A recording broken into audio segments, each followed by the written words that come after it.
And what we have asked staff to do is to continue proceeding as they were before.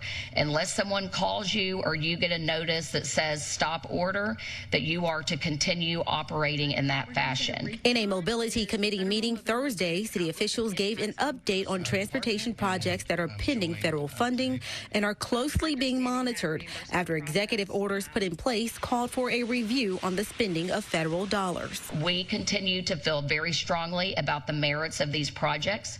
We have made our case early and often and continue to do with our congressional leadership about the value of these projects and other grants that could be impacted throughout the city. Projects in jeopardy include the I-35 Cap and Stitch project, the Barton Springs Road Bridge, and the Safe Streets and Roads for All project. City officials say the funding agreements have not been completed on those projects.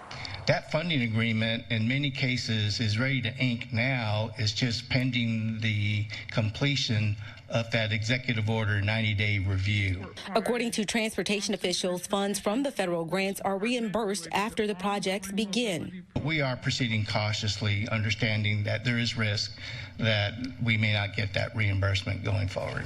Austin Transit Partnership also gave an update on the status of the Project Connect Austin Light Rail that will span across nearly 10 miles of the city with 15 stations.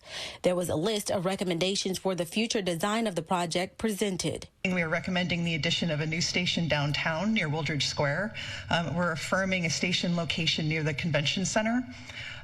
We took a look at some of the stations along East Riverside and have recommended a few, including at Grove and Montopolis. ATP says there are also recommendations to remove the Travis Heights station and add an elevated station at Waterfront, along with a greenway concept along East Riverside with pedestrian and biking paths, along with plans to create an area near the drag at UT Austin with no vehicular access.